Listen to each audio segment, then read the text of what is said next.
Cinta 4, lado B. ¿Les gustaría tener la capacidad de escuchar los pensamientos de otras personas? Claro que les gustaría. Todo el mundo responde que sí a esta pregunta, hasta que se lo piensan detenidamente. Por ejemplo, ¿qué pasaría si las demás personas pudiesen escuchar tus pensamientos?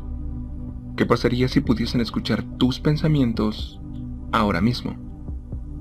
Escucharían confusión, frustración, incluso un poco de ira. Escucharían las palabras de una chica muerta pasando por mi cabeza. Una chica que, por alguna razón, me culpa a mí de su suicidio.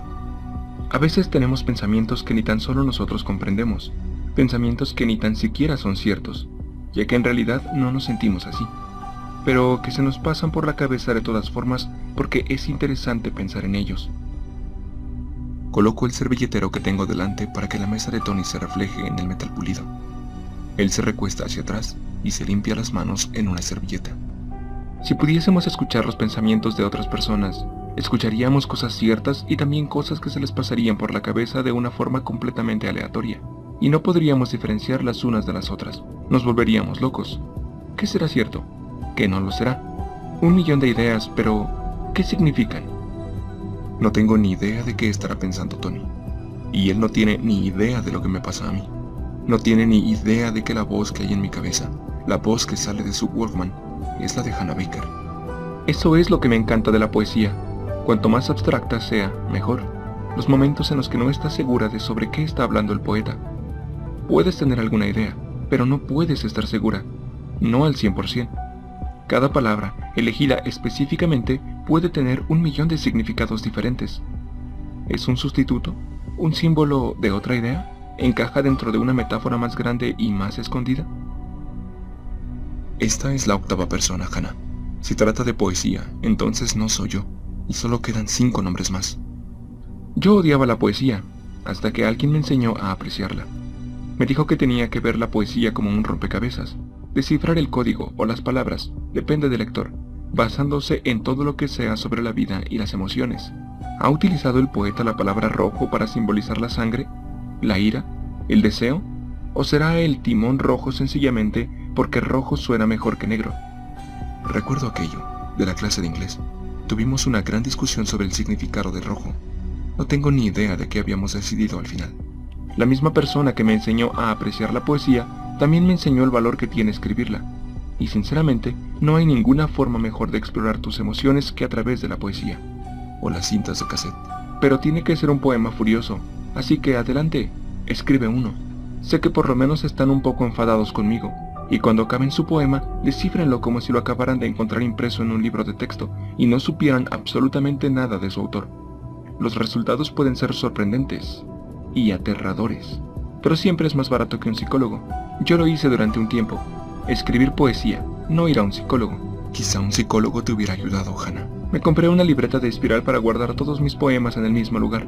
Un par de días a la semana, después del instituto, me iba al Monet y escribía un poema o dos. Mis primeros intentos fueron un poco tristes. No tenían demasiada profundidad o sutileza. Bastante sencillos, pero aún así, algunos me salieron bastante bien. O por lo menos creo que así fue. Después, sin tan siquiera intentarlo, me aprendí de memoria el primer poema de la libreta. Y no importa lo mucho que lo intente, parece que no puedo quitármelo de la cabeza incluso hoy mismo. Así que aquí lo tienen, para que lo aprecien y se diviertan con él. Si mi amor fuese un océano, no habría más tierra firme. Si mi amor fuese un desierto, únicamente verías arena. Si mi amor fuese una estrella, por la noche solamente habría luz. Si a mi amor pudiesen crecerle alas, yo estaría alzando el vuelo. Venga, adelante, ríanse, pero saben que lo comprarían si lo vieran en una postal de felicitación. Siento una repentina punzada en lo más profundo de mi pecho. Solo el hecho de saber que iría al Monet a escribir poesía hacía que los días fuesen más soportables. Si ocurría algo divertido, chocante o hiriente, yo pensaba, esto se convertirá en un poema fascinante. Por encima de mi hombro veo a Tony saliendo por la puerta, lo cual me resulta raro. ¿Por qué no se ha parado a decirme adiós? Para mí, supongo, estas cintas son una forma de terapia poética. Veo a Tony meterse en su coche a través del escaparate. Mientras les cuento estas historias, voy descubriendo ciertas cosas. Cosas sobre mí misma, sí, pero también sobre ustedes. Todos ustedes.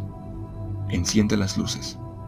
Y cuanto más nos acercamos al final, más conexiones estoy descubriendo. Conexiones profundas. De algunas ya les he hablado. Unen una historia con la siguiente, pero hay otras que no les he contado.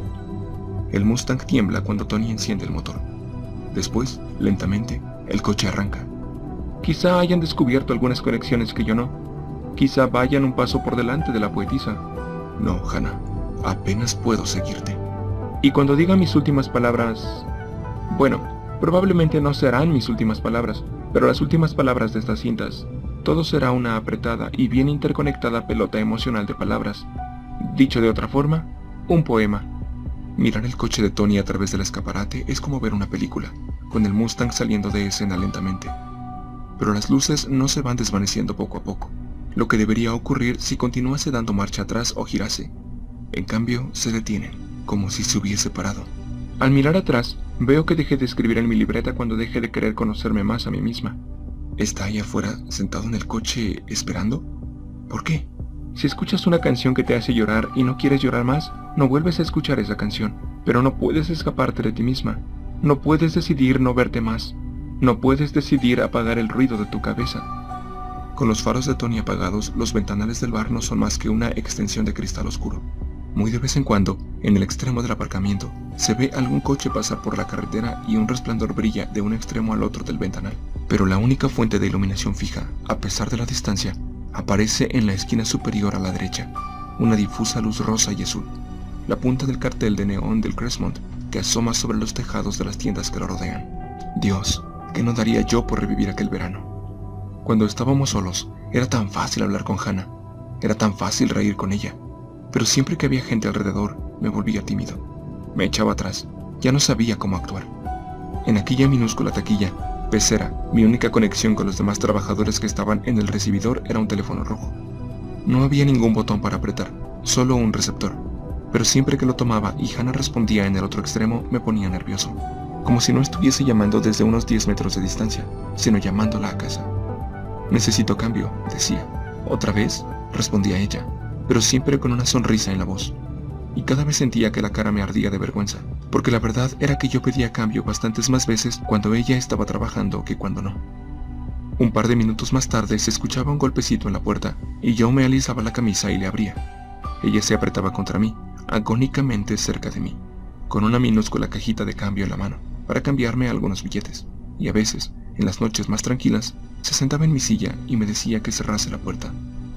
Siempre que decía aquello, me costaba mantener mi imaginación bajo control, porque a pesar de que las ventanas hacían que estuviésemos al descubierto por 3 lados, como las atracciones en un espectáculo de carnaval, y aunque ella solo lo dijese porque no podíamos dejar la puerta abierta, cualquier cosa podría pasar en aquel estrecho espacio, o eso deseaba yo. Aquellos momentos, aunque fuesen breves o poco frecuentes, me hacían sentirme muy especial. Hannah Baker había elegido pasar sus ratos libres conmigo, y como estábamos trabajando, nadie pensaría nada de ello. Nadie podía ver nada más en ello. Pero, ¿por qué? Porque siempre que alguien nos veía, yo hacía como que aquello no significaba nada. Estábamos trabajando. Eso es lo que yo quería que creyesen. No estábamos juntos, solo estábamos trabajando. ¿Por qué? Porque Hannah tenía una reputación que a mí me asustaba. Esa verdad salió a la luz hace unas semanas, en una fiesta, con Hannah directamente delante de mí. Un momento increíble en el que todo pareció colocarse en su sitio. Al mirarla a los ojos, no pude evitar decirle que lo sentía por haber esperado tanto tiempo para contarle mis sentimientos. Durante un breve instante, fui capaz de admitirlo, ante ella, ante mí mismo, pero no pude volver a admitirlo nunca, hasta ahora. Pero ahora es demasiado tarde, y esa es la razón por la que, exactamente en este momento, siento tanto odio. Hacia mí mismo, me merezco estar en esta lista. Porque si no hubiese tenido tanto miedo de todos los demás, le habría dicho a Hannah que a alguien le importaba. Y tal vez Hannah todavía estuviese viva. Aparto la mirada del cartel de neón. A veces me paraba en el Monet para tomar un chocolate caliente de camino a casa. Comenzaba a hacer las tareas, o a veces leía, pero ya no escribía poesía. Necesitaba un descanso de mí misma. Me deslizó la mano desde debajo del mentón hacia la nuca. Las puntas de mi cabello están empapadas de sudor. Pero a mí me encantaba la poesía, la echaba de menos. Y un día, varias semanas más tarde, decidí volver a ella. Decidí utilizar la poesía para hacerme feliz. Poemas felices, poemas alegres y felices, y luminosos. Felices, felices, felices. Como las dos mujeres que aparecían en el folleto del Monet. Impartían un cursillo gratuito llamado Poesía, Amar la Vida. Prometían enseñar no solo a amar la poesía, sino, a través de la poesía, a amarte mejor a ti misma. Punto D7 en sus mapas. La sala comunitaria de la biblioteca pública. Está muy oscuro para ir allí ahora. La clase de poesía comenzaba a la misma hora que sonaba el último timbre en el instituto, así que corría hasta allí para intentar no llegar demasiado tarde. Pero incluso cuando llegaba tarde, todo el mundo parecía contento de tenerme allí para proporcionarles la perspectiva adolescente femenina, como decían ellos. Al mirar a mi alrededor, veo que soy la única persona que queda en el Rossi. Nos cierran hasta dentro de 30 minutos. E incluso aunque no esté comiendo ni bebiendo nada más, el hombre que está detrás de la barra no me ha dicho que me marche. Así que me quedo. Imaginen 10 o 12 sillas naranjas colocadas en círculo, con las mujeres felices del folleto sentadas en los extremos opuestos. El único problema era que, desde el primer día, no eran felices. Alguien, quien hubiera hecho el folleto, debía de haber digitalizado la expresión caída de sus bocas para que apareciese al revés. Escribían sobre la muerte, sobre la maldad de los hombres, sobre la desnutrición de, cito textualmente, el orbe verdoso y azulado con volutas blancas. En serio, así era como la describían. Continuaban llamando a la tierra alienígena gaseoso preñado que necesitaba un aborto. Otra razón por la que odio la poesía. ¿Quién dice orbe en vez de pelota o esfera? Descúbrete, decían. Déjanos ver lo más profundo y oscuro de ti. ¿Lo más profundo y oscuro de mí? ¿Y tú quién eres? ¿Mi ginecóloga? Hannah. Hubo tantas veces en las que quise levantar la mano y decir, esto, bueno, ¿y cuando llegamos a lo de la felicidad? Lo de amar la vida. Ya saben, poesía, amar la vida, eso era lo que decía el folleto. Por eso estoy aquí. Al final, solo conseguí ir a 3 de aquellas sesiones de poesía en grupo, pero saqué algo de ellas. ¿Algo bueno? No. Me lo pregunto. En aquel grupo había alguien más, otro estudiante del instituto con una perspectiva que los poetas mayores adoraban. ¿Y quién era? Pues el editor de la revista de nuestro instituto, Perdido y Encontrado. Ryan Shaver. Ya saben de quién les hablo. Y estoy segura de que tú, señor editor, no puedes esperar a que diga tu nombre en alto. Así que ahí va, Ryan Shaver. La verdad los hará libres. El lema del Perdido y Encontrado. Ya llevas un rato sabiéndolo, Ryan, estoy segura. Cuando mencioné la poesía por primera vez, sabías que esta cinta sería sobre ti. Tenías que saberlo. Aunque estoy segura de que debes de haber pensado, no puede ser por esto por lo que estoy en las cintas, tampoco fue para tanto. El poema de la escuela. Dios, era de ella. Recuerda, lo que estoy construyendo aquí es una apretada y bien interconectada pelota emocional de palabras. Cierro los ojos apretándolos mucho, cubriéndomelos con la mano. Aprieto mucho los dientes, los músculos de la mandíbula me queman para no gritar o llorar. No quiero que ella lo lea, no quiero escuchar ese poema en su voz. ¿Les gustaría escuchar el último poema que escribí antes de dejar la poesía? ¿Antes de dejar la poesía para mejor? ¿No? Bien, pues ya lo han leído, es muy famoso en nuestro instituto. Les permito a mis pestañas, a mi mandíbula que se relajen. El poema lo habíamos tratado en la clase de inglés. Lo habíamos leído en voz alta muchas veces, y Hannah estaba allí todo el tiempo. Algunos lo recordarán ahora, no palabra por palabra, pero saben de qué estoy hablando. La revista Perdido y Encontrado, la colección semianual de Ryan de objetos que se encontraban perdidos por el instituto. Como una carta de amor tirada bajo un pupitre, que nunca había sido descubierta por el amante al que iba destinada. Si Ryan la encontraba, tachaba los nombres y la escaneaba para utilizarla en la próxima revista. Fotografías que se caían de las carpetas, también las escaneaba. Apuntes de historia que un estudiante extremadamente aburrido había cubierto de garabatos, los escaneaba. Algunas personas se preguntarán cómo encontraba Ryan tantas cosas interesantes para escanear. ¿En realidad las encontraba todas? ¿O las robaba? Le hice exactamente esta misma pregunta después de uno de nuestros encuentros de poesía, y me juró que todo lo que imprimía lo había encontrado por pura casualidad. A veces, admitía, algunas personas metían cosas que habían encontrado dentro de su casillero. Sobre aquellas, decía, no podía responder al 100%, por eso tachaba los nombres y los números de teléfono, y las fotografías, por norma, no podían ser demasiado comprometedoras. Reunía 5 o 6 páginas de material curioso y estrafalario, e imprimía hasta 50 copias. Después las grapaba y las dejaba tiradas en lugares al azar por todo el instituto. Lavabos, vestuarios, en el camino de entrada. Nunca en el mismo lugar, me dijo. Pensaba que lo propio sería que la gente se encontrase con su revista de cosas encontradas. Pero, ¿a qué no saben qué? ¿Mi poema? Lo robó. Sacó una servilleta del servilletero y me pasó el papel abrasivo por los ojos. Cada semana, después del grupo de poesía, Ryan y yo nos sentábamos en los escalones de la biblioteca y hablábamos. Aquella primera semana simplemente nos reímos de los poemas que había escrito y leído el resto de la gente. Nos reímos de lo deprimentes que eran todos. ¿No se suponía que esto nos tenía que hacer felices?, preguntó él. Parecía ser que se había apuntado por la misma razón que yo. Levanto la vista. El hombre de detrás de la barra está cerrando una pesada bolsa de basura. Es hora de cerrar. ¿Puedo tomar un vaso de agua? Pido. Después de la segunda semana de clase, nos sentamos en los escalones de la biblioteca y nos leímos el uno al otro algunos de nuestros poemas que habíamos escrito en diferentes momentos de nuestras vidas. Me mira a los ojos, a la piel irritada por la servilleta. Pero solo poemas felices, poemas sobre amar la vida, poemas que nunca leeríamos en aquel grupo de tristes poetas amantes de la depresión. Y, como nunca hacen los poetas, nos explicamos, línea a línea. La tercera semana, corrimos el riesgo más grande que se podía correr y nos dimos el uno al otro nuestras libretas de poesía enteras. Me coloca delante un vaso de agua helada. Aparte del vaso y los servilleteros, la barra está vacía en toda su longitud. ¡Wow! Necesitamos mucho valor para hacer aquello.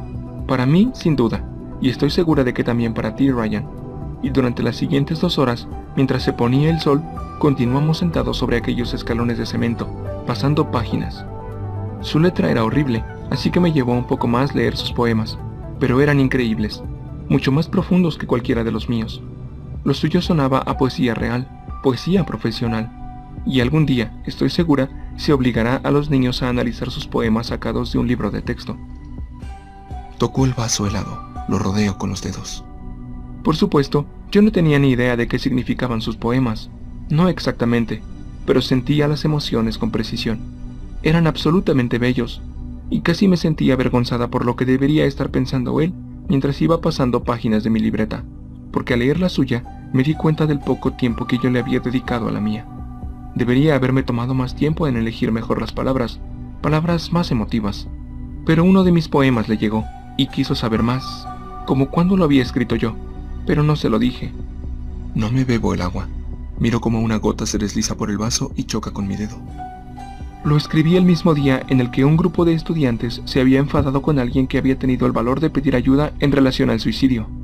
¿Se acuerdan de por qué se habían enfadado? Porque quien fuese que había escrito la nota no la había firmado. ¡Qué insensible! Era un anónimo, igual que el poema que había aparecido en El Perdido y Encontrado. Así que Ryan quería saber por qué había escrito yo aquel poema. Aquel poema, le dije, tenía que hablar por sí mismo, pero a mí me interesaba saber qué pensaba él que significaba. Superficialmente, dijo, el poema trata sobre la aceptación por parte de mi madre. Pero además de eso, yo quería su aprobación. Y quería que algunas personas, en este caso un chico, dejasen de pasarme por alto. ¿Un chico? En la base del vaso, el agua crea una delicada succión y después la suelta. Le doy un sorbo y dejo que un pequeño cubito de hielo se me cuele en la boca. Le pregunté si pensaba que tenía un significado más profundo. Mantengo el hielo sobre mi lengua. Está helado, pero quiero que se disuelva ahí. Una parte de mí estaba bromeando. Creí que había comprendido mi poema exactamente, pero quería saber qué querría que descubriesen sus alumnos un profesor que utilizase aquel poema, porque los profesores siempre exageran. Pero tú lo encontraste, Ryan.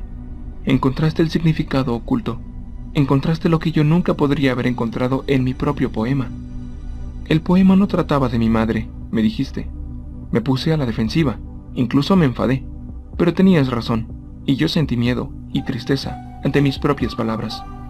Me dijiste que había escrito aquel poema porque tenía miedo de tratar conmigo misma, y había utilizado a mi madre de excusa, acusándola de no apreciarme o aceptarme, cuando en realidad debería estar diciendo aquellas palabras ante un espejo. ¿Y el chico?, pregunté. ¿Qué representa? Soy yo. Oh, Dios, soy yo. Ahora lo sé. Me cubro las orejas, no para bloquear cualquier ruido del exterior. El bar está completamente en silencio, pero quiero sentir esas palabras, todas ellas, tal y como las dice. Mientras esperaba una respuesta, busqué un pañuelo de papel en mi mochila. Sabía que en cualquier momento podría echarme a llorar. Me dijiste que no había ningún chico que estuviese pasando de mí más de lo que yo estaba pasando de mí misma. Por lo menos, aquello era lo que tú pensabas que significaba. Y por eso me preguntaste por el poema. Sentiste que era incluso más profundo de lo que podías imaginar. Bueno, Ryan, tenías razón. Era bastante más profundo que aquello. Y si sabías aquello, si aquello fue lo que pensaste, ¿por qué me robaste el cuaderno? ¿Por qué imprimiste mi poema, el poema que tú mismo llamaste aterrador, en el perdido y encontrado? ¿Por qué dejaste que otras personas lo leyesen, y lo diseccionasen, y se riesen de él? Aquel poema no se había perdido nunca, Ryan, y tú nunca lo encontraste, así que no formaba parte de tu colección. Pero fue en tu colección exactamente donde otras personas lo encontraron. Fue allí donde los profesores se dieron de narices con él antes de sus clases sobre poesía. Y fue allí donde aulas llenas de estudiantes despedazaron mi poema buscándole un significado. En nuestra clase nadie lo acertó, ni tan siquiera se acercó. Pero en aquel momento, todos pensamos que lo habíamos hecho, incluso el señor Porter. ¿Sabes lo que dijo el señor Porter antes de repartir mi poema? Dijo que leer un poema escrito por un miembro desconocido de nuestro instituto era lo mismo que leer un poema clásico escrito por un poema muerto. Correcto, un poeta muerto, porque no podíamos preguntarles a ninguno de los dos por su verdadero significado. Entonces el señor Porter esperó, deseando que alguien confesase haberlo escrito. Pero como ya saben, aquello no ocurrió nunca. Así que ahora que ya lo saben, y para los que necesiten un recordatorio, aquí está, Solamente Alma, de Hannah Baker. Me encuentro con tus ojos, ni tan siquiera me ves. Apenas respondes cuando susurro, hola. Podría ser mi alma gemela, dos espíritus similares. Quizá no lo seamos, supongo que nunca lo sabré. Mi propia madre, me llevaste dentro de ti. Ahora no ves nada más allá de lo que llevo puesto. La gente te pregunta, ¿qué tal me va? Sonríes y asientes. No dejes que acabe ahí. Ponme bajo el cielo de Dios y conóceme. No me veas solo con tus ojos. Quita esta máscara de carne y hueso y mírame por mi alma. Solamente. Y ahora ya saben por qué. Bueno, ¿me diseccionaron adecuadamente sus profesores? ¿Tenían razón? ¿Tenían idea de que fuese yo? Sí, algunos sí que lo sabían. Ryan se lo debió de contar a alguien, orgulloso de que su colección hubiera entrado en el currículo escolar. Pero cuando la gente me lo decía directamente, me negaba a confirmarlo o a negarlo, y a algunos eso les fastidiaba. Hubo incluso quien escribió parodias de mi poema, y me las leían con la esperanza de llegarme bajo la piel. Yo había visto aquello. Había visto a 2 chicas en la clase del señor Porter recitando una versión antes de que sonase el timbre de entrada. Todo era tan estúpido e infantil, y cruel. Eran implacables. No paraban de traer poemas nuevos cada día durante una semana entera.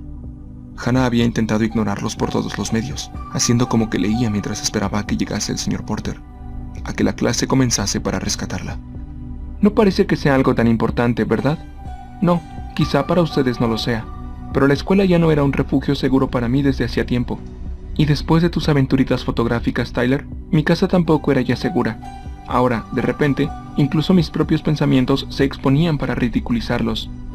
Una vez, en clase del señor Porter, cuando aquellas chicas la estaban provocando, Hannah había levantado la vista. Sus ojos se cruzaron con los míos durante un instante, un flash, pero ella sabía que yo la miraba, e incluso aunque nadie más lo viese, me di la vuelta. Se había quedado sola. Muy bonito, Ryan, gracias, eres un verdadero poeta. Me quito los auriculares de las orejas y me los dejo colgando en el cuello. No sé qué es lo que te pasa, dice el hombre desde el otro lado de la barra, pero no tomaré tu dinero. Sopla dentro de una pajita y aprieta los 2 extremos cerrándolos. Niego con la cabeza y busco mi cartera. No, pagaré. Aprieta y aprieta la pajita. Lo digo en serio, solo era un batido. Y como ya te he dicho, no sé qué es lo que te pasa y no sé si te puedo ayudar, pero está claro que en tu vida hay algo que va mal, así que quiero que te guardes tu dinero. Busca mi mirada con la suya, y sé que lo dice en serio. No sé qué decir. Incluso aunque se me ocurriesen las palabras, tengo la garganta tan tensa que no las dejaría salir.